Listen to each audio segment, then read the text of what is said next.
Mi hermana con sus 2 hijos bloqueó la puerta. Tiró mis maletas al jardín, nos mudamos con mamá. Fuera, parásito. ¿Estás seria? Pregunté. Mamá replicó, lo decidimos. No discutí, solo me fui. A la mañana siguiente, mi hermana me estaba rogando que la llamara de vuelta. Mi nombre es Elena Vargas. Tengo 33 años. Y una tarde de martes de noviembre, regresé a casa después de un turno de 12 horas en la clínica para encontrar mis propias pertenencias esparcidas por el césped de la casa para la que había estado pagando la hipoteca durante 5 años. Mi hermana, Gabriela, estaba en el umbral de mi puerta con sus 2 hijos detrás de ella. Nos mudamos con mamá. Fuera, parásito. ¿Estás seria?, pregunté. Mi madre, la mujer para la que había renunciado a mi carrera para cuidarla, se rió. Lo decidimos. No discutí. Recogí una bolsa. La que había empacado 2 semanas antes, el día que llamé al abogado, y me fui. A las 6 de la mañana siguiente, mi teléfono tenía 53 llamadas perdidas. No porque me extrañaran, sino porque finalmente leyeron algo. Si alguna vez has sido el niño invisible en tu propia familia, aquel que se presentaba mientras todos los demás recibían el crédito, quédate conmigo. Al final de esta historia, sabrás exactamente cuándo dejé de presentarme. Y sabrás cómo me aseguré de que ya no pudieran fingir que no me veían. Ese martes empezó normal. Estaba de turno en la clínica familiar del lago en Westlake, Ohio. 12 horas, 3 casos seguidos de gripe pediátrica, 2 resurtidos de recetas que necesitaban autorización previa. Un paciente anciano cuya presión arterial tuve que volver a chequear 4 veces antes de que me dejara escribir la receta. Para las 2 de la tarde, tenía un sándwich de atún en mi bolsa de almuerzo que no había tocado. Andrés Gutiérrez, mi colega, médico de familia, el tipo de hombre que se da cuenta de las cosas, me encontró en el pasillo entre consultorios. ¿Duermes algo, Elena? Los fines de semana, a veces. Sostenía una carpeta contra su pecho y me miró más tiempo de lo que la pregunta merecía. ¿Alguna vez has pensado en dejar esa casa? No respondí. La señora Everard estaba esperando en el consultorio 3 para su revisión de tobillo, y fingí no haberlo oído. Pensaría en esa pregunta muchas veces durante los siguientes 10 días. Salí a las 8:04. Mi Subaru Outback azul era el tercer coche desde la puerta. Conduje los 18 minutos hasta la casa de mi madre, nuestra casa técnicamente, aunque solo una de nosotras pagaba por ella, y giré hacia B Street Drive, sin esperar nada. Una camioneta Uaul amarilla estaba estacionada en mi entrada. Detrás de ella estaba la camioneta SUV blanca de Gabriela. Y detrás de eso había un Honda que no reconocí con 2 asientos para niños en la parte trasera y un letrero magnético que decía Electrodomésticos Whirlpool en el panel del cuarto trasero. Mis pertenencias estaban en el césped, no en cajas, simplemente tiradas. Mis carpetas de la Facultad de Medicina de 2014. Mis uniformes de enfermería en una caja de plástico transparente, con la tapa abierta, cayéndoles la lluvia. La fotografía de mi padre de su 65 cumpleaños, la que guardaba en mi cómoda, boca abajo en un macizo de flores.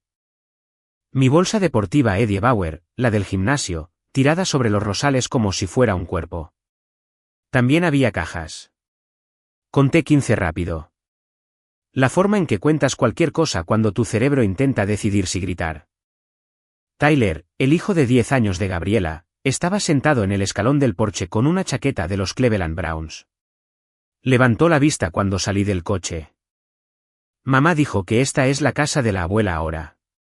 Lo dijo como si estuviera repitiendo una regla. No le respondí. Caminé hacia la puerta. Gabriela estaba de pie en mi puerta con Madison detrás de ella, aferrando un conejo de peluche. Mi madre estaba justo dentro, con el cardigan azul marino que mi padre le compró en 2018. Tenía las manos cruzadas delante de ella como si estuviera en la iglesia.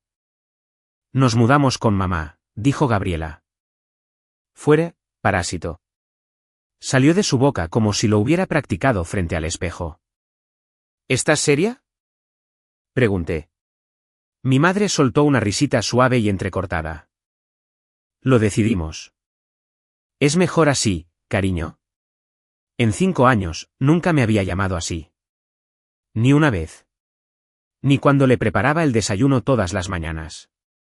Ni cuando dormía en el sofá para que sus nietos pudieran tener mi habitación. Ni en ninguno de los 5 cumpleaños que olvidó. La palabra aterrizó en mí como si la hubiera estado guardando para otra persona y se le hubiera caído. No lloré.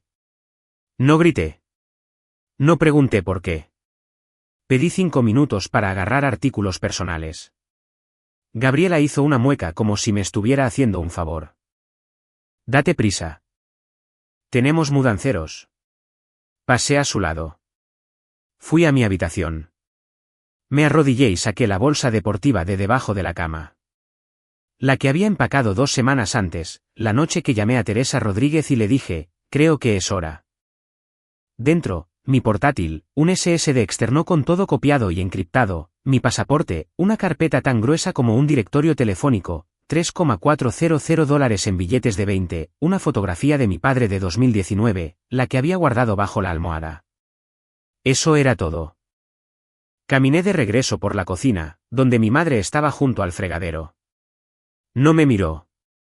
Pasé junto a Gabriela, que ya fingía enviarle mensajes de texto a alguien. Salí por la puerta principal y miré directamente a la cámara del timbre que había instalado en octubre y le di un largo segundo, como una despedida a un testigo. Recogí la fotografía de mi padre del macizo de flores. Dejé todo lo demás. Los niños saludaron desde la ventana delantera mientras yo daba marcha atrás en la entrada. No sabían lo que estaba pasando. Saludé de vuelta. Mi madre estaba en el umbral observando. Gabriela ya había cerrado la puerta. Durante 5 años, le había cocinado el desayuno todas las mañanas. Ni siquiera me vio irme. Conduje 23 minutos hasta la casa de Felipe Soto, el hermano menor de mi padre, mi tío, la única persona en nuestra familia extendida que alguna vez me llamó en mi cumpleaños real. Abrió la puerta antes de que pudiera tocar. «Es esta noche, ¿verdad?» No era una pregunta. Me sirvió un whisky que no bebí y se sentó frente a mí en la mesa de su cocina. El vaso era de mi padre. Felipe lo guardó después del funeral. «Tu padre sabía que esto pasaría», dijo en 2020. Dijo, Felipe, Gabriela vendrá por todo lo que deje.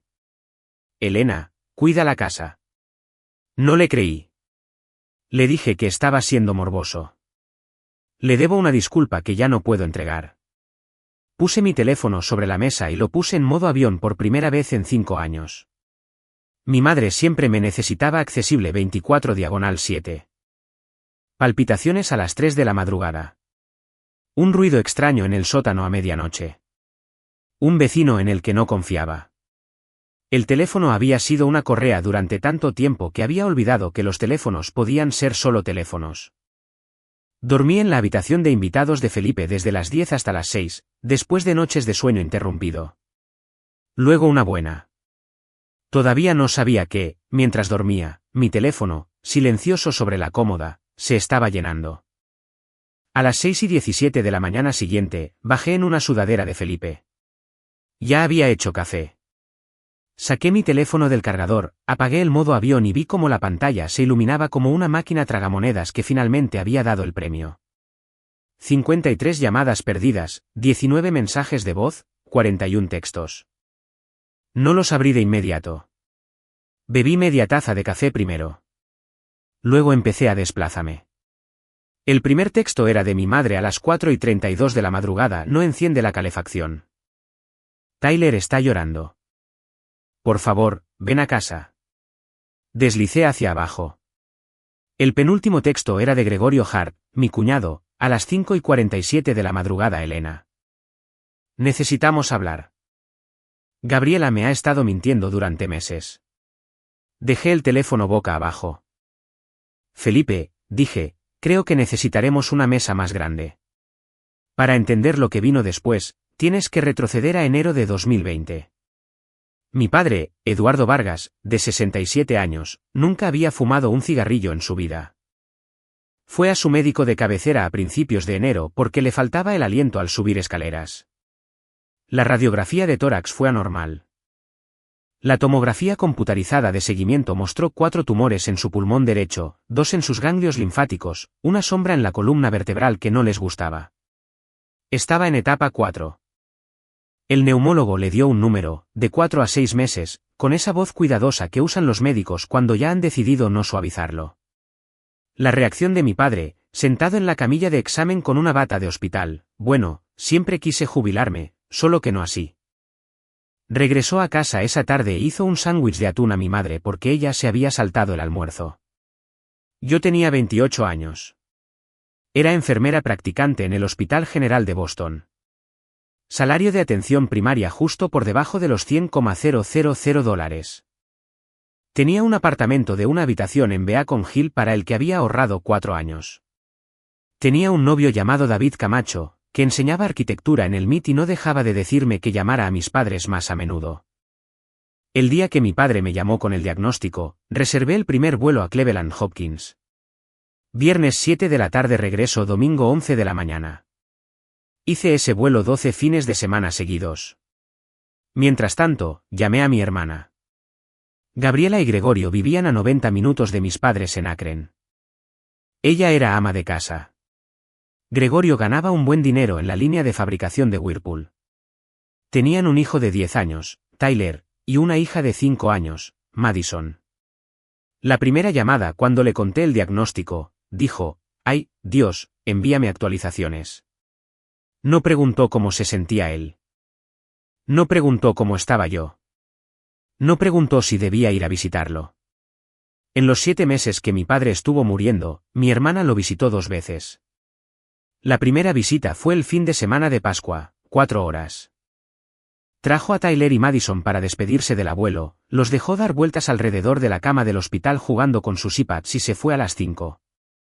La segunda visita fue a mediados de junio, 2 horas, sin pasar la noche.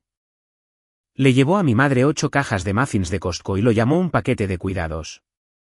Después de Pascua, me senté con mi padre en el porche trasero mientras él intentaba beber ginger ale.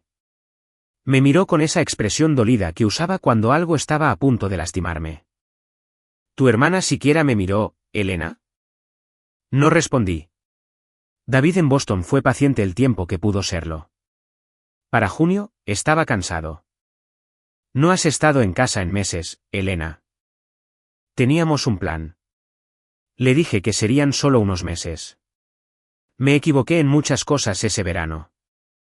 El 18 de julio de 2020, una fecha que recordaré hasta que muera, estuve sentada junto a la cama de cuidados paliativos de mi padre en la habitación que solía ser el comedor, a las 4 de la mañana. Mi madre dormía arriba. Había estado despierta casi continuamente durante 10 días y finalmente se había derrumbado. La luz de la cocina creaba un rectángulo amarillo pálido en el suelo. La enfermera de cuidados paliativos, una mujer llamada Roberta, que trabajaba en el turno de noche, había salido a llamar a su propio marido. La casa estaba tan silenciosa que podía oír el refrigerador encenderse y apagarse. Mi padre alcanzó mi mano. Su agarre era casi nulo. Me acercó. Elena, prométeme algo, papá.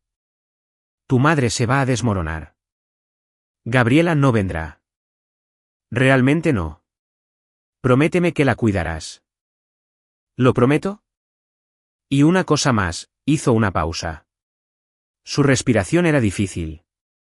No dejes que te olvide. Había estado grabando la conversación de la forma en que aprendí a grabar conversaciones clínicas difíciles como enfermera practicante, para el registro, para la claridad, para la memoria. La nota de voz en mi iPhone dura 41 segundos. Son los 41 segundos más caros que jamás tendré. Son también la razón por la que sobreviví los siguientes 5 años. No habló mucho después de eso. Oscilaba entre la conciencia y la inconsciencia. En un momento dijo algo que sonó como «Felipe lo sabe». Pensé que se refería a que Felipe sabía del cáncer. Más tarde aprendería que se refería a otra cosa. Murió 4 días después en casa, una mañana de miércoles. El funeral fue 3 días después. Asistieron 46 personas, el hermano de mi padre, Felipe, las 2 hermanas de mi madre de Iri, Linda Petón, su vecina de 31 años, que apareció con un abrigo de lana negra en julio porque no podía pensar con claridad. Gabriela se fue después de 40 minutos. Mamá, ¿entiendes? Los niños tienen que ir a la escuela mañana por la mañana. Y mi madre asintió de la manera en que las mujeres en duelo asienten cuando se les ha agotado la energía para opinar. Linda Petón, al salir, me agarró del codo. Tu padre siempre dijo que tú serías la indicada. Tenía razón. Lo anoté en el reverso de un programa del funeral. En agosto, mi madre dejó de comer durante 5 días. Dejó de ducharse durante 9. Llevaba la camisa de franela de mi padre a la cama y se negaba a quitársela. Llamé a mi amiga Estela Kowalska, enfermera titulada en Más General, y le pedí que volara para una evaluación de bienestar porque no confiaba en mí misma para ser objetiva. Estela se quedó 2 días. La última mañana, dijo, Elena, ella necesita a alguien aquí 24/7 o necesita ser hospitalizada. Llamé a Gabriela. Mamá está deprimida. Necesito que vengas. Tengo el fútbol de los niños este fin de semana. Quizás el próximo fin de semana. El próximo fin de semana nunca llegó. Conté las pastillas de Valium en el botiquín de mi madre. Faltaban 4 pastillas. Escondí el resto. En septiembre, dejé el Hospital General de Boston. Mi jefa lloró en su oficina, algo que no esperaba. Avancé la notificación del apartamento. Perdí mi depósito. Y una tarde de domingo a finales de septiembre, me senté frente a David en nuestra cocina y le dije que no podía hacerle esto. No puedo pedirte que esperes algo que no puedo prometer. No estás pidiendo. Estoy ofreciendo. Aún así, me fui. Me envió un último mensaje de texto esa noche, si alguna vez regresas, seguiré aquí. No respondí. Él no se equivocaba sobre quién era yo. Se equivocaba sobre quién me convertiría. Me mudé a la casa de Westlake el 11 de octubre de 2020. Pensé que estaría allí 6 meses, 1 año como máximo, hasta que mamá se estabilizara. En diciembre, llamó el prestamista hipotecario. A la casa le quedaban $186,500. La pensión y la seguridad social de mi madre suman $28,40 al mes. La hipoteca era de $18,95. Me senté en la mesa de su cocina con una calculadora e intenté que lo viera. Mamá, no puedes hacer este pago. Necesitamos refinanciar. Para hacer eso, la escritura tiene que estar a mi nombre. Puedo pagar la hipoteca con mis ingresos y la plusvalía se queda en la familia, pero tienes que firmar. Había concertado una reunión en la oficina de Teresa Rodríguez, una amiga de mi padre, abogada testamentaria en el centro. Teresa le explicó los documentos a mi madre 3 veces. Le preguntó suavemente, como una enfermera. Señora Vargas, ¿entiende que la casa ya no estará a su nombre? Mi madre agitó la mano. Solo ocúpate de eso, cariño. Tú eres la lista con dinero. Ella firmó. Y en los años siguientes, les dijo a todos los que conocía, vecinos, primos segundos, la cajera de la tienda de comestibles Seinens, que todavía era dueña de la casa. Nunca la corregí. Ese fue mi primer error. Durante 5 años, pagué la hipoteca de la casa que mi madre pensaba que poseía, a un nombre que había olvidado que era el mío, mientras ella vivía de la prueba de mi trabajo y no veía nada de eso. Déjenme darles las matemáticas porque las matemáticas son lo que hace que esta historia no sea solo triste, sino criminal. Pago de hipoteca $1.895 al mes x 68 meses $128,860. Impuestos sobre la propiedad $21,250. Seguro de propietario $8,400. Un nuevo sistema VAC en 2022 porque el viejo se estropeó en un día de 100 grados y mi madre se negó a dormir arriba. $11,200. Un techo nuevo en 2023 porque el ajustador del seguro encontró 3 puntos blandos y amenazó con cancelar. $7,300. Comestibles, copagos de recetas, visitas al médico, visitas al dentista, la brecha de Medicare suplementaria que nunca pudo corregir. A lo largo de 5 años, aproximadamente $82,000 míos, total $258,910. Lo guardé en una hoja de cálculo de Excel llamada Memoria, XLSX. Nunca me preguntó de dónde venía el dinero, ni una sola vez. Pero aquí está lo que hace que las matemáticas sean personales. Aquí está la parte que rompió algo en mí mucho antes de que llamara al abogado. En 2010, cuando mi hermana se casó, mis padres gastaron $32,000 en su boda. El vestido, el lugar, la banda, las flores. Tengo los cheques cancelados. Mi padre los guardó, no por rencor, sino porque eso es lo que hacen los contadores. En 2014, cuando comencé la facultad de medicina, cuando me cambié a enfermera practicante porque mi madre me rogó que eligiera algo menos peligroso, lo pagué yo misma.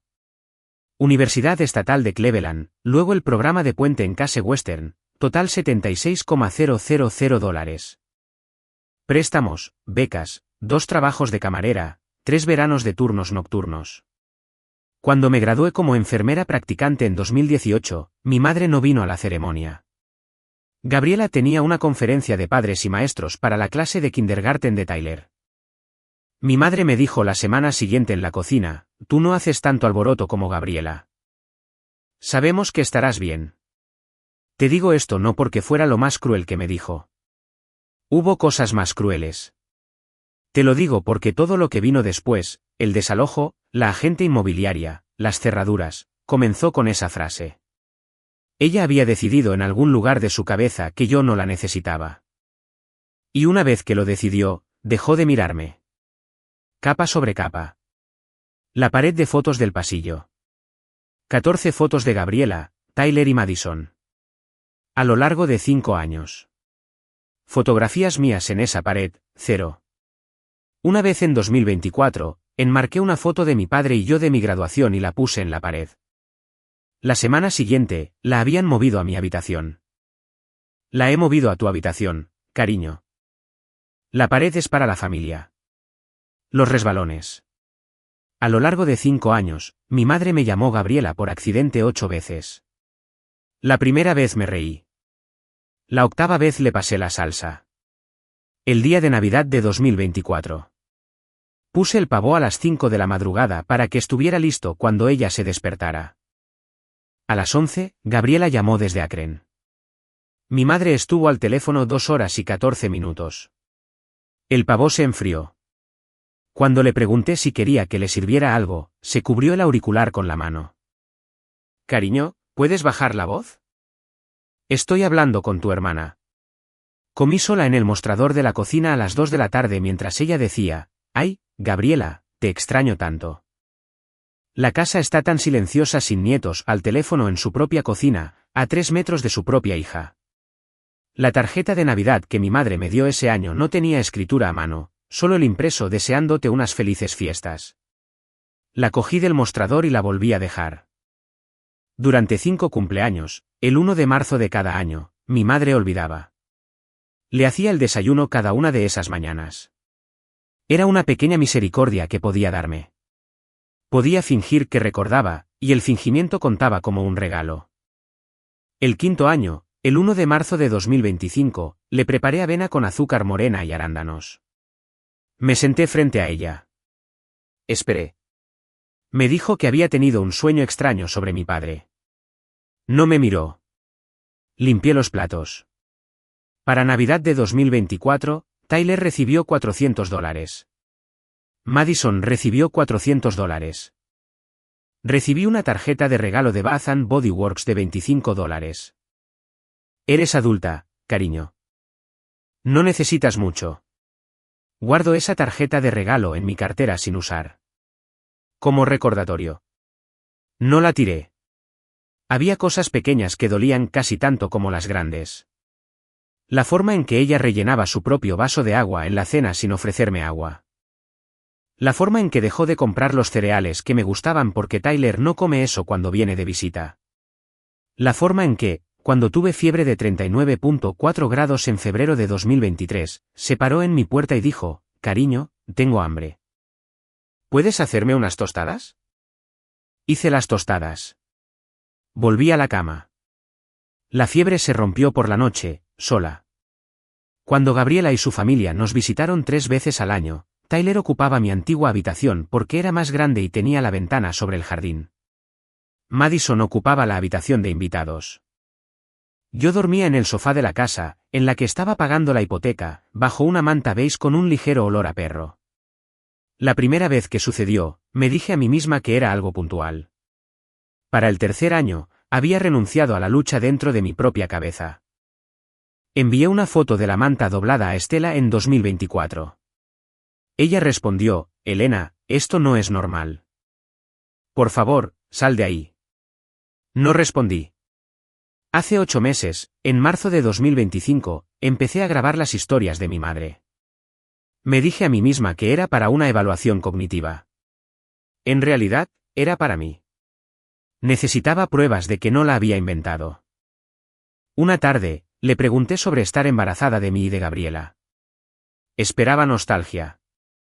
Con Gabriela, soñaba con ella todas las noches.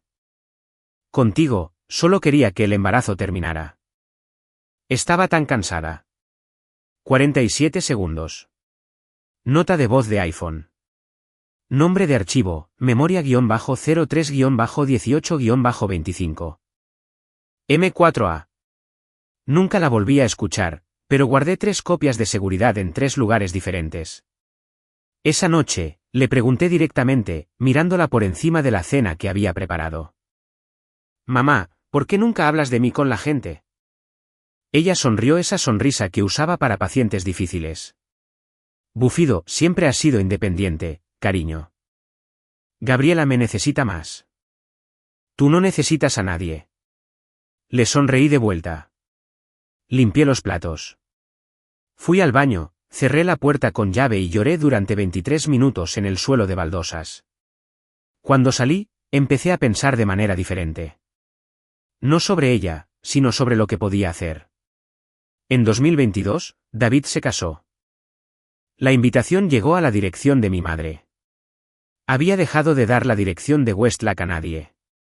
De alguna manera, él la había encontrado. Papel marfil grueso. Los señores Carmichael solicitan el honor de su presencia en la boda de su hijo David con Megan Wallace el sábado 8 de octubre de 2022 en la Biblioteca Pública de Boston. Me paré en el mostrador de la cocina y la leí 3 veces. Mi madre entró, la miró y dijo, ¿quién es, cariño?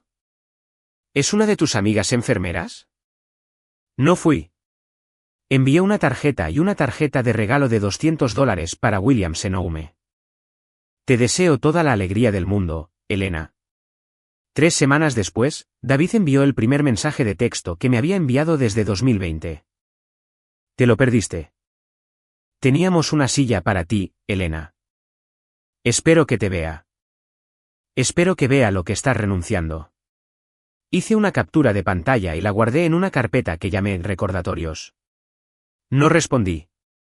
Durante 5 años, trabajé a tiempo parcial en la clínica familiar del lago en Westlack. Salario $52,000 al año, aproximadamente la mitad de lo que había ganado en Boston. Me dije a mí misma que no importaba. Importaba. Tenía una colega en Boston, Hannah Brennan. Habíamos terminado el programa de puente al mismo tiempo. Solíamos estudiar juntas en una cafetería en Cambridge.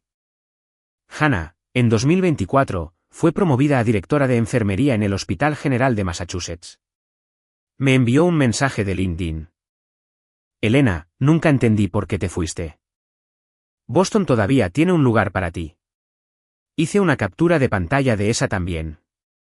Mi perfil de LinkedIn en 2025 todavía decía enfermera practicante, clínica familiar del lago. El campo de biografía estaba en blanco. Había renunciado a decir a la gente quién había sido. En 5 años, no había tenido una cita. No había tomado vacaciones que no fueran una conferencia de educación continua a la que asistiera para obtener créditos.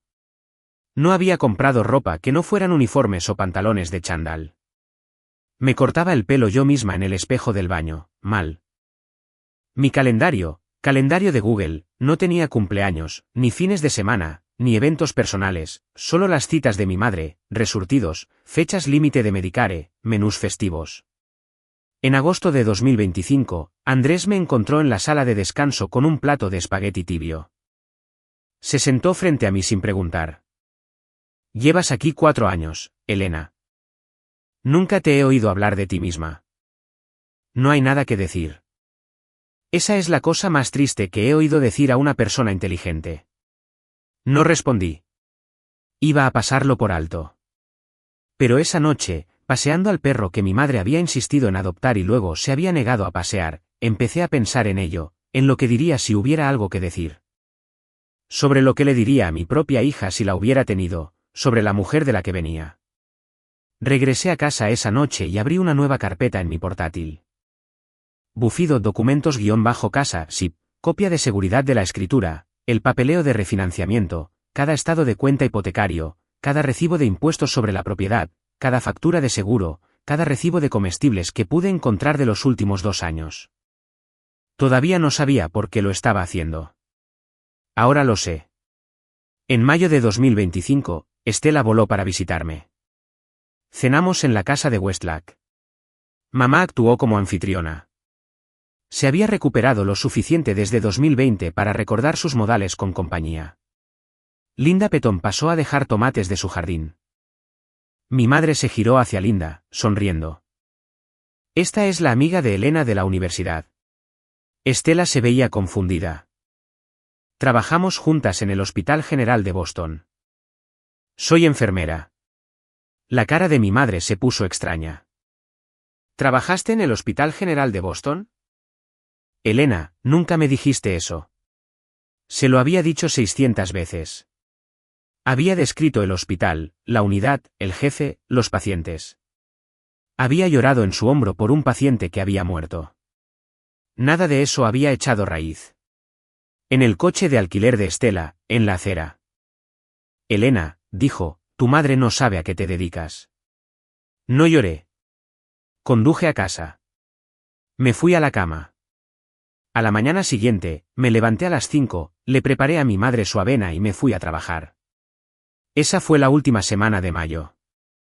3 meses después, Gregorio Hart fue despedido. Whirlpool anunció despidos a principios de agosto de 2025. Gregorio estuvo en la segunda oleada. 12 semanas de indemnización, cobra y un paquete de beneficios que serografiaron demasiado oscuro para leer. Por primera vez en 5 años, mi hermana llamó a mi madre todos los días. Lo primero que noté fue la cocina. Mi madre, que no me había preguntado qué estaba haciendo en meses, de repente empezó a sugerir que sería bueno para los niños cuando vinieran de visita.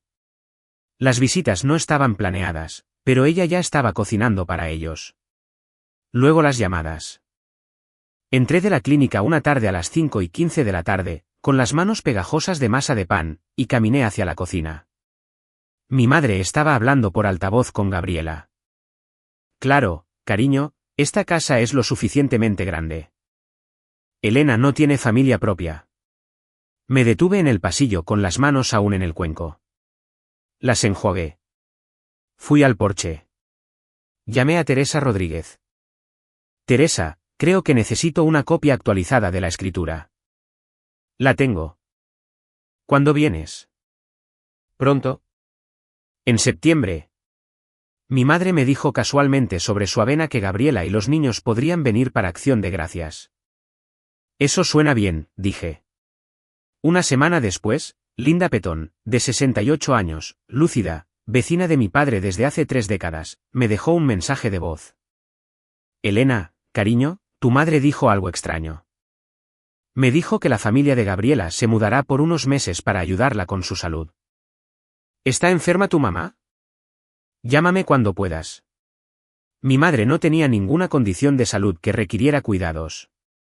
¿Ninguna? O había sido manipulada por mi hermana o estaba mintiendo con intención.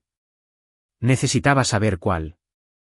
El 5 de octubre de 2025, desempolvé la habitación de mi madre mientras ella estaba en la iglesia. En su mesita de noche, debajo de un Reader's Digest, encontré una tarjeta de visita. Pamela Donnelly, Westlack Premier Realty, especializada en propiedades heredadas y ventas rápidas. Al dorso, con la letra de mi madre, cita de listado, 20 de noviembre, comparable $395,000.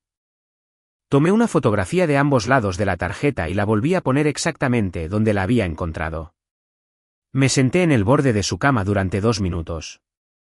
Mi madre, que no podía entender el mando a distancia de la televisión, se reunía con un agente inmobiliario. Busqué a Pamela Donnelly en Google. La primera reseña decía: Pamela fue increíblemente rápida. Pudimos cerrar la propiedad de mi suegra en 11 días, a pesar de que la situación familiar era complicada. Situación familiar. Sabía lo que eso significaba. Me levanté. Salí de la casa. Conduje hasta el estacionamiento de la biblioteca de Westlake y llamé a Teresa desde allí. Lo intentarán. Lo sé. Estamos listas. El 12 de octubre, a las 9:23 de la noche, entré en el baño de arriba, dejando mi iPhone en el mostrador de la cocina. Había estado grabando en una nota de voz de baja intensidad cada noche durante 3 semanas. Solo la cocina, solo lo que sucedía. Cuando bajé las escaleras, mi madre estaba de nuevo por altavoz. Mamá, ¿sabes cómo es Elena? Hará una escena. La manejaremos. Solo firma el acuerdo de listado cuando venga Pamela. ¿Y si se entera? No tiene por qué enterarse hasta que esté hecho. Descubrirá que somos familia. Siempre lo hace. Volví arriba. Cerré la puerta del baño con llave. Me senté en el suelo durante 11 minutos. No lloré como lloras cuando algo es inesperado. Lloré como lloras cuando algo es finalmente claro. Como lloras cuando las matemáticas que te has negado a hacer durante 5 años cuadran. Cuando dejan de ser matemáticas y se convierten en una sentencia. Siempre aterriza de pie.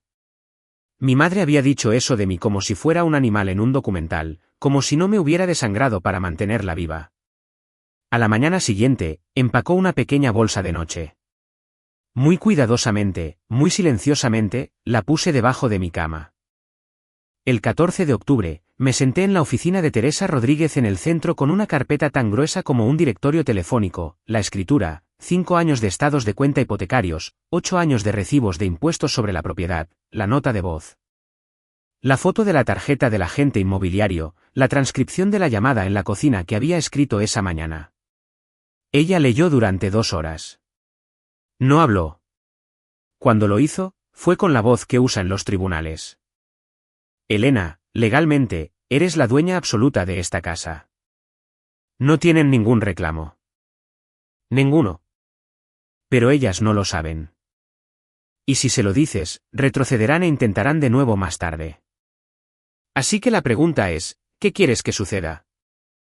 Me senté durante 30 segundos. Quiero que lo hagan. Quiero dejarlas intentarlo. Luego quiero recuperar todo en el momento que yo elija. Teresa no sonrió, pero sus ojos sí. Eso no es estrategia, Elena. Eso es cirugía. Si tu madre tuviera que elegir entre tú y tu hermana mañana, ¿ya sabes a quién elegiría? Comenta, sí, si lo sabes. Comenta, no, si prefieres no hacerlo. Te diré lo que sucedió cuando finalmente tuve mi respuesta. Justo después de esto. La gente asume que la respuesta al abuso familiar es confrontar, gritar, exigir, ser escuchado. Así no funciona la cirugía. Lo primero que hice la mañana después de la llamada en la cocina fue comprar un timbre de vídeo Wise en Amazon por $89. Lo instalé el sábado por la mañana mientras mi madre estaba en el servicio de las 8 en St. Andrews. Lo vinculé a mi cuenta personal de Google, no al inicio de sesión de la red Wi-Fi familiar. El almacenamiento en la nube iba a mi propia suscripción. Cuando mi madre llegó a casa y vio el nuevo timbre, frunció el ceño. ¿Qué es eso, cariño? Robo de paquetes en el vecindario. Linda me advirtió al respecto. Ella asintió y entró. Esa tarde, vi a Linda parada en su propio porche al otro lado de la calle, sosteniendo una caja de cámara Ring. Nos miramos. No saludó. Solo asintió una vez. Sabía algo. Había sabido algo durante mucho tiempo. Lo segundo que hice fue mover documentos. 3 fines de semana seguidos, llevé la carpeta a la casa de Felipe, la escritura, bufido, 68 estados de cuenta hipotecarios, impuestos sobre la propiedad, seguro, el contrato del BAC, el contrato del techo. Extractos bancarios resaltando pagos a mi madre durante 5 años, marcador amarillo, cada línea, las notas de voz copiadas en 3 unidades encriptadas. La caja fuerte de armas de Felipe se convirtió en una caja fuerte de documentos. La combinación eran 4 números. Él lo sabía. Yo lo sabía. Nadie más. El tercer fin de semana después de haber terminado la migración de documentos, Felipe me entregó un sobre. Esto me lo dejó en 2020. Dijo, solo si sucede. Estaba sellado con la letra de mi padre. No lo abrí. Lo puse en mi bolso. Le pregunté a Felipe cómo lo sabía mi padre. Felipe tragó saliva y miró por la ventana de la cocina. La observó a ella. Los observó a ambas durante mucho tiempo. Me dijo una vez después de la boda de Gabriela que le había dado el dinero para el pago inicial de la casa de Akren y ella nunca le dijo gracias. Ni una vez. Dijo que la ausencia de ese agradecimiento le dijo todo lo que necesitaba saber sobre lo que sucedería cuando él se fuera. Le dije que estaba siendo pesimista. Dijo, no. Estaba siendo un padre. Los padres ven a sus hijos claramente. Simplemente no siempre lo dicen en voz alta mientras están vivos. Puse el sobre en mi bolso y no lo saqué durante 31 días. Lo tercero que hice fue llamar a Pamela Donnelly, el 22 de octubre a las 2 de la tarde desde el estacionamiento de la biblioteca de Westlake. Le dije que era una vecina preocupada en 1849 Bestridge, al otro lado de la calle y más abajo, y que había oído que iba a salir un listado en el 1847. Sí, propiedad encantadora. La hija de la vendedora está manejando el listado. Gabriela Harley, salimos el 20 de noviembre. Oh, ¿la propietaria está bien? ¿Hay un duelo entre usted y yo? La hija que ha estado viviendo allí ha sido inestable.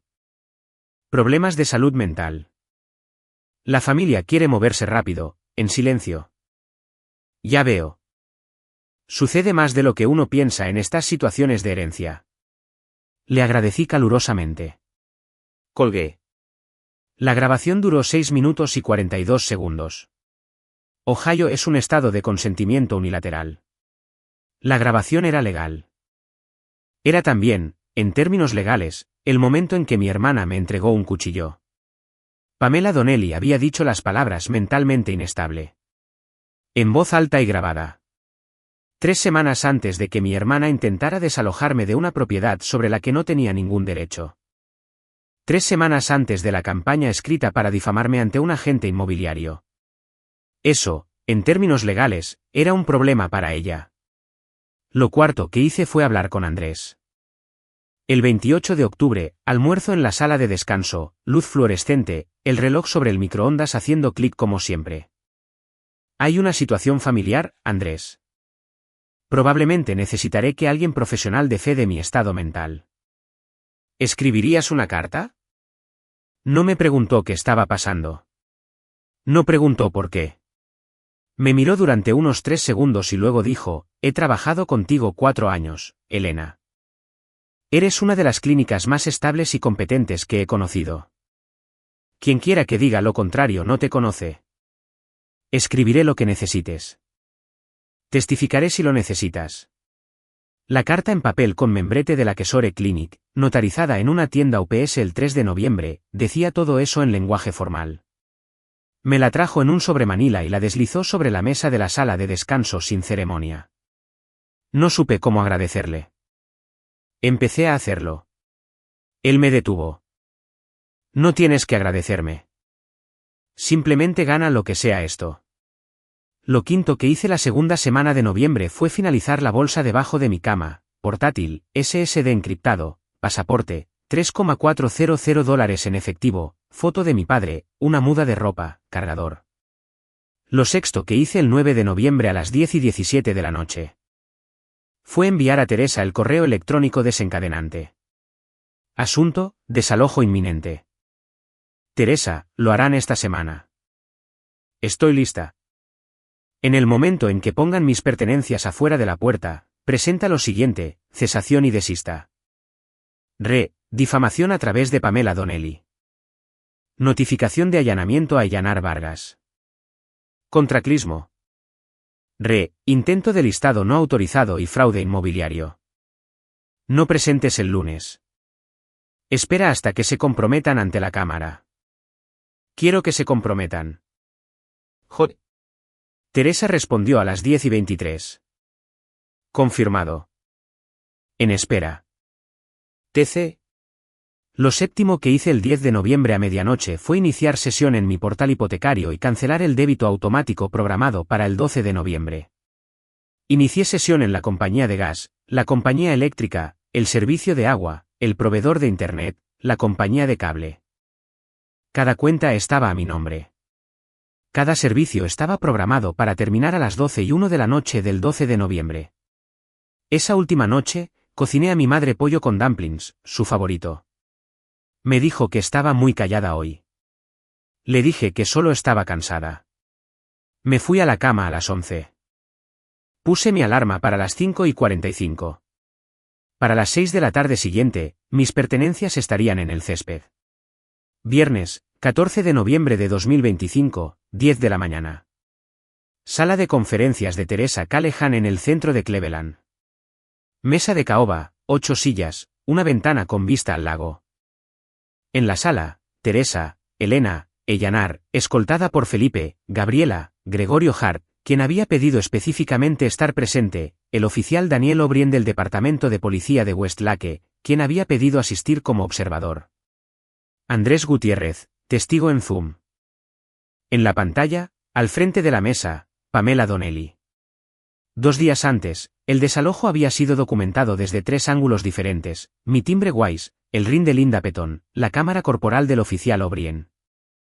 2 días antes, mi hermana había presentado un falso informe policial alegando que había abandonado a una anciana con 2 niños y robados servicios públicos. 2 días antes, mi hermana también había llamado a State Farm Insurance para presentar un reclamo por daños por una tubería rota en una póliza de propietario que solo estaba a mi nombre, no al de ella. La unidad de fraude la marcó en 4 horas. Eso había sido el miércoles. Para el viernes, mi hermana todavía no entendía completamente lo que estaba a punto de suceder. Teresa abrió la reunión deslizando un solo documento sobre la mesa. La escritura. Señora Vargas, léalo. Tómese su tiempo. Mi madre la leyó como la gente mayor lee las etiquetas de los medicamentos. Murmurando lentamente cada palabra. Levantó la vista.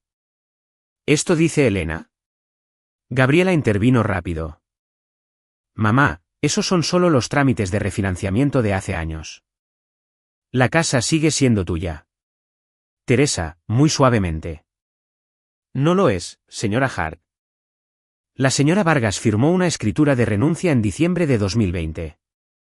La casa ha estado a nombre de tu hermana durante casi 5 años. Tu madre ha sido inquilina. Una bienvenida, pero una inquilina. Mi madre se volvió hacia mí. ¿Por qué no me lo dijiste? Lo intenté, mamá. Dijiste, solo ocúpate de eso. Así que, me ocupé. No tenía respuesta. Gabriela lo intentó de nuevo. Esto es una estafa. Elena la manipuló. Mamá no entendió lo que estaba firmando. Teresa con calma. Señora Hart, tenemos vídeo y audio de la firma original en 2020. 2 testigos, 2 notarios y una explicación de 30 minutos del documento. Su madre entendió.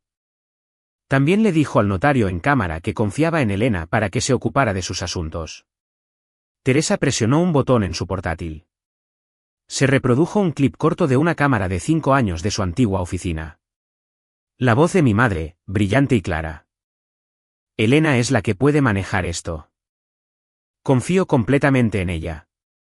La sala quedó en silencio. La cara de Gabriela se sonrojó y se puso pálida en oleadas alternas. Teresa abrió la carpeta. 68 estados de cuenta hipotecarios, cada uno resaltado en la línea del prestatario. Elena Vargas. Los deslizó sobre la mesa hacia mi madre. Cada pago de los últimos 5 años fue realizado por Elena.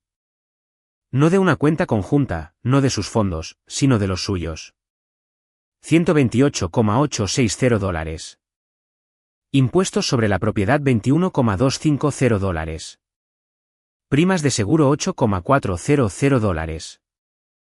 reparaciones y mejoras $18,500. Y aproximadamente $82,000 adicionales apoyando sus gastos de vida diarios durante ese periodo. Mi madre susurró, eso no puede ser correcto. Lo es, con recibos. Gregorio se inclinó. Miró a Gabriela. Me dijiste que mamá estaba pagando. Ella no lo miró a los ojos.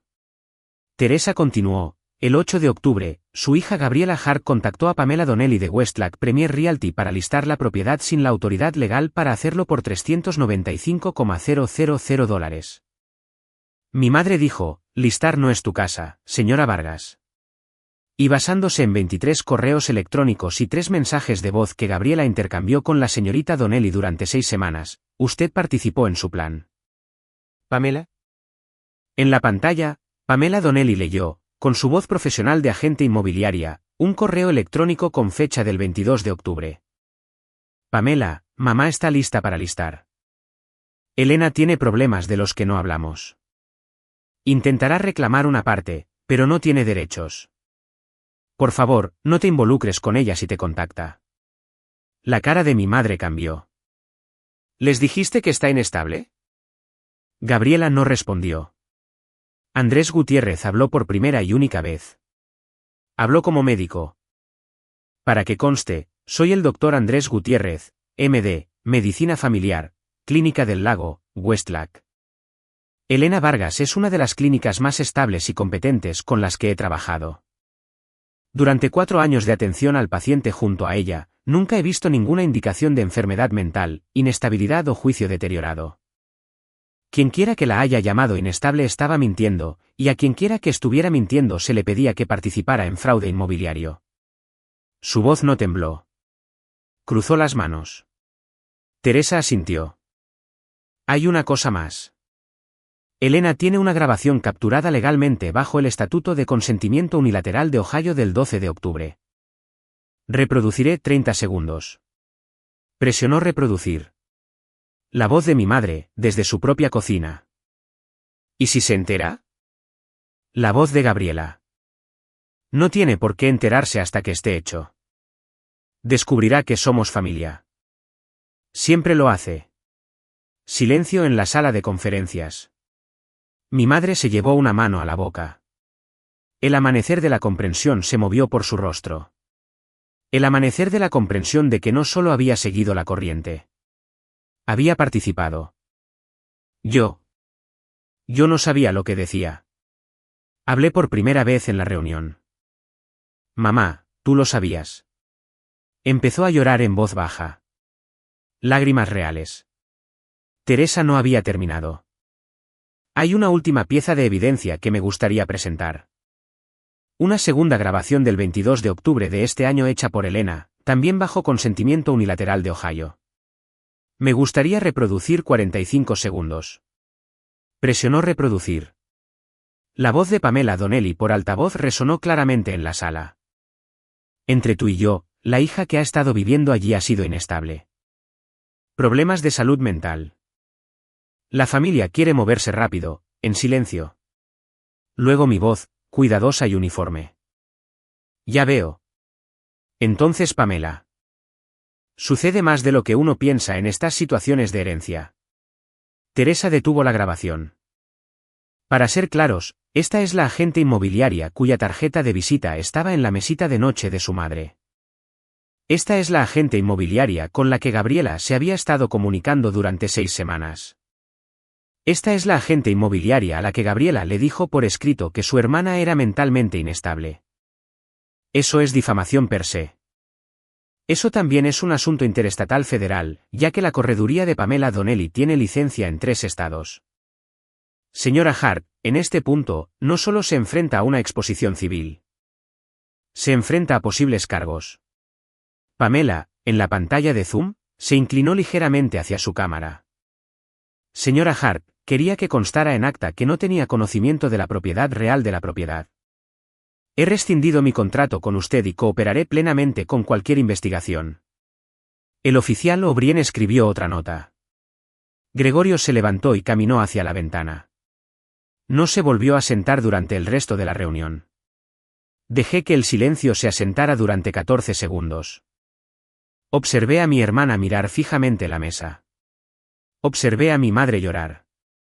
Observé al oficial O'Brien anotar algo en su blog. Esperé hasta que Teresa asintió hacia mí. Me levanté. Mamá, vine a casa en julio de 2020 porque amaba a papá y tú te estabas ahogando. Dejé una carrera que amaba. Terminé una relación con un hombre que se habría casado conmigo. Perdí un apartamento, una ciudad, una vida. No he tenido una cita en 5 años.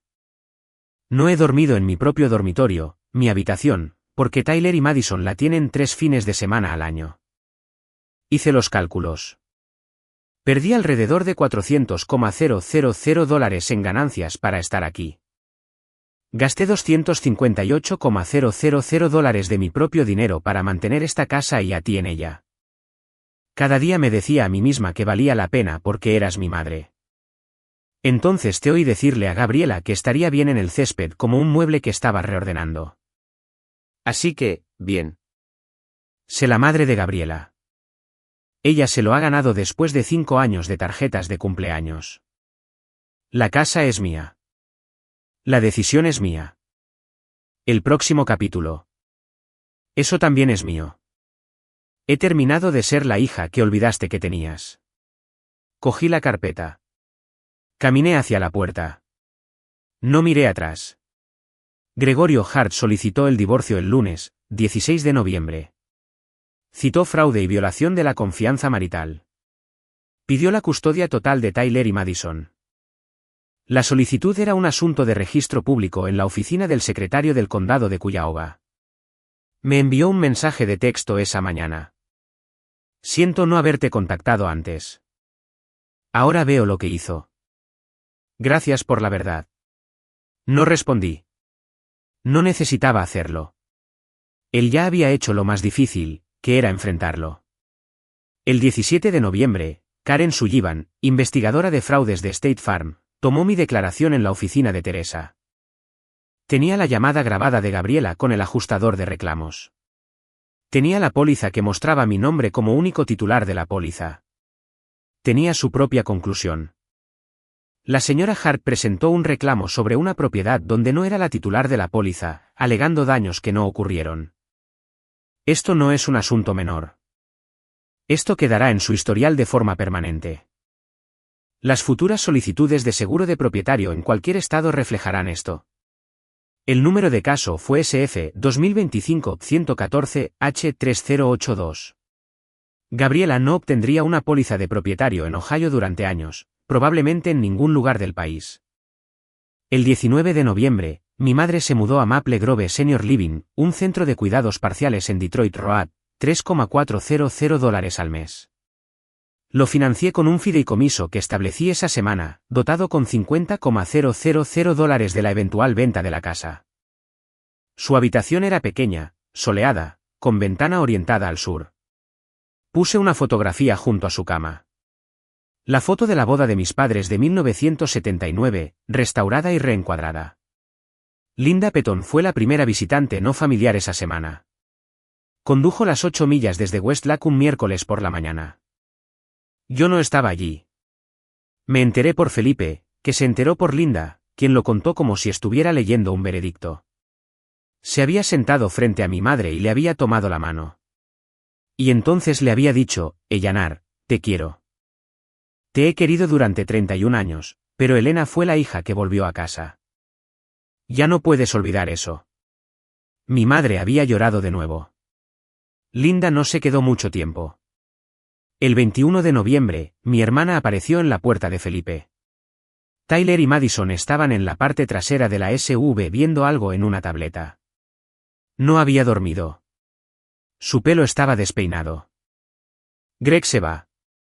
Mamá no contesta mis llamadas. Los niños. No tengo nada. Por favor. Gabriela, ¿cuándo es mi cumpleaños? Parpadeó. ¿Qué? Ni siquiera sabes cuándo es mi cumpleaños. Esperé. Dijo, alrededor de la primavera, en algún momento. Marzo. Quizás el 1 de marzo. Durante 33 años, dijo la siguiente parte como si lo hubiera practicado. Elena, soy tu hermana. Hiciera lo que hiciera, compartimos una madre. Compartimos el nombre de nuestro padre. No puedes simplemente borrarme. No te estoy borrando, Gabriela. Te estoy dejando asumir las consecuencias de tus propias acciones. Hay una diferencia. Mamá nunca nos enseñó la diferencia. Papá lo intentó. Cerré la puerta. Desde adentro, Felipe dijo muy suavemente, hiciste lo correcto, chica. Todavía no se siente bien. Lo hará.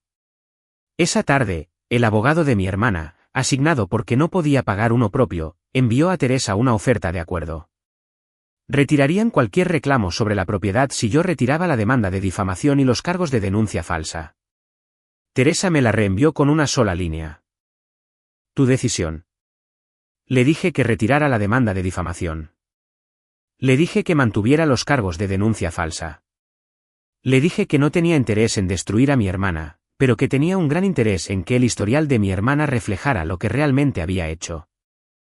El 25 de noviembre, puse en venta la casa de Westlack, no con Pamela Donnelly, sino con Heather Henderson, un agente de 2 códigos postales de distancia con una reputación limpia y una referencia de Teresa. Precio de lista $395,000. Se vendió en 11 días por $402,500 a Mark y Jenny Kovalik, una pareja joven con 2 niños pequeños que estaban tan emocionados de ver el sótano que lloraron. En el cierre, Mark me tocó el brazo. Lo siento. ¿Tú qué? ¿Estás bien? Sí. Solo me estoy despidiendo.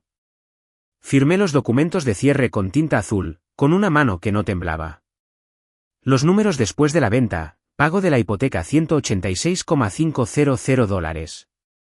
Costos de cierre y comisiones aproximadamente $24,000. Neto para mí aproximadamente $192,000. De eso, $50,000 en el fideicomiso de cuidados de mi madre.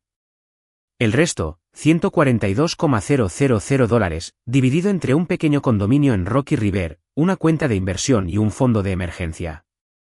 Cerré el condominio el 1 de diciembre. 1,200 pies cuadrados, 2 habitaciones, un pequeño balcón, mío, pago en efectivo total por el pago inicial con una pequeña hipoteca por el resto. Lo primero que hice al recibir las llaves fue abrir la caja de Boston que no había abierto en 5 años. Saqué la camisa de franela de David de ella. La doblé y la puse en un cajón del tocador. Enmarqué una foto mía con mi padre y la puse en la pared de la sala. Enmarqué una foto mía sola de mi graduación universitaria en 2013 y la puse junto a ella. Andrés me ayudó a mudarme. Trajo pizza de garage. No preguntó nada. Se fue a las 9. Envió un mensaje a las 9:15. Mándame un mensaje si necesitas algo más. Respondí, lo haré. Lo hice, pero no para pedir ayuda con la mudanza. Empecé a visitar a mi madre todos los domingos a las 2 de la tarde. El primer domingo, 8 de diciembre. Ella lloró de nuevo. Me preguntó por qué seguía viniendo. Porque sigues siendo mi madre. Eso no arregla lo que hiciste. Solo significa que puedo elegir qué tipo de hija ser, independientemente de qué tipo de madre fuiste. Ella asintió. Puso su mano sobre la mesa junto a la mía. No la tomó. Quiero llamar a Gabriela. Es tu derecho, mamá. Puedes amar a quien quieras. Pero no volveré a estar en la misma habitación con ella. Eso es mío. Ella asintió por segunda vez. Empezó a preguntarme cómo estaba mi nuevo lugar. Le conté sobre el balcón. Me preguntó si tenía planes. Dije que pronto. El 17 de diciembre, Gregorio Hart me envió una tarjeta. Tarjeta real, sobre real, su letra. Le habían concedido la custodia principal temporal de Tyler y Madison. Elena. Tyler preguntó por ti ayer. Dijo que eras la única adulta que nunca le mintió. Le dije que eras muy valiente. La leí 3 veces. La puse en mi refrigerador con un imán con forma de melocotón. La tarjeta sigue ahí. Se me ocurrió que Tyler, de 10 años, con la chaqueta de los Browns, sentado en el escalón delantero esa tarde de noviembre, crecería sabiendo la verdad. Pase lo que pase con todo esto, él crecería sabiendo la verdad. Ese fue el regalo de Tyler, no mío para dar, solo uno que había ayudado a hacer posible. En Nochebuena, Andrés tocó mi timbre a las 6 de la tarde. Llevaba una botella de Cabernet de una bodega del lago Erie y un pollo asado en una bandeja de papel de un lugar en Lake Avenue. Bufido sacudió la nieve de sus botas y me miró. Realmente me miró. No de la manera en que los hombres miran cuando quieren algo, sino de la manera en que las personas miran cuando no están seguras de que estén invitadas, pero vinieron de todos modos. Yo. No quiero hacer esto raro, Elena. Solo 2 personas que no tienen a dónde más ir. Eso es todo. ¿Es todo por ahora? Lo dejé entrar. Cenamos en mi pequeña mesa de comedor. Hablamos de un paciente difícil, una anciana que se había negado a tomar su insulina hasta que Andrés se sentó con ella durante 1 hora y la escuchó contarle sobre el marido que había perdido en 2019. Hablamos de una película que ambos habíamos visto, una vieja, Notting Hill, que había visto en la casa de Westlake una tarde de domingo mientras mi madre estaba en casa de Gabriela una vez, y el volumen estaba tan bajo que leí los subtítulos. Me contó sobre su hermano que había muerto hace 7 años. El suicidio que no vio venir, los meses posteriores cuando dejó de dormir, la larga escalada de regreso. Le conté sobre mi padre. No hablamos de mi hermana ni de mi madre. No necesitábamos hacerlo. Me dijo a mitad del pollo que había estado esperando 4 años para preguntar si estaba bien. Que no lo había preguntado porque no creía que tuviera el espacio para responder. Siempre te ves cansada, Elena. Cansada de una manera que no se trataba de dormir. Sé que ya no te ves cansada. Se fue a las 9:30. Me agradeció. No intentó besarme. No quería que lo hiciera. Quería más que nada que volviera, algo que le dije en el porche en 3 palabras que no había dicho a nadie en 5 años. Vuelve pronto. Lavé los platos sola. Los sequé. Los guardé. Pensé en mi madre en su pequeña y soleada habitación en Maple Grove y en mi hermana en algún apartamento en Akron que ahora pagaba sola, y en Tyler y Madison yéndose a dormir a casa de Greg. Donde la verdad se permitía decirse en voz alta. Pensé en mi padre. Fui a mi bolso. Saqué el sobre que Felipe me había dado el 11 de noviembre, la noche del desalojo. No lo había abierto. Era una sola página. Elena, si estás leyendo esto, significa que sucedió. Lo siento. Lo sabía. Intenté decírselo a tu madre, pero ella no quería oírlo. Quiero que sepas 2 cosas. La casa era para ti. Desde el día que la compramos, tu madre lo olvidó. Eso no es culpa tuya. La segunda cosa es que nunca fuiste la hija secundaria para mí. Ni por un minuto. No dejes que ella te diga lo contrario desde la tumba. Cuídate primero. Ahora, esa es la única promesa que debería haberte pedido. Papá, doblé la página. La puse en el cajón con la camisa de franela de David y el álbum de bodas de mi madre y la tarjeta de regalo de $25 que nunca usé. Me serví una copa del Cabernet que Andrés había dejado medio llena. Me senté en mi balcón y observé la nieve. Mi madre me había enseñado de forma indirecta que la familia es un verbo, no un sustantivo. La ganas mostrándote. La pierdes al no hacerlo. Regresé a casa en 2020 porque pensé que el amor era lo mismo que el deber. No lo es. El amor que te borra no es amor. Es trabajo. No remunerado, no reconocido, e indistinguible después de un tiempo de servidumbre. Dejé de llamar a mi hermana familia el día que puso mis pertenencias en un césped. Dejé de llamar a mi madre familia el día que se rió. Todavía los veo. Todavía ayudo cuando la ayuda no me cuesta la vida, pero ya no llamo familia a la traición. Ese fue el día en que comenzó mi vida real. Soy Elena Vargas. Tengo 33 años. Y las tardes de martes de noviembre, pienso en la mujer por la que casi me dejé desaparecer. Luego me hago la cena a mí misma primero.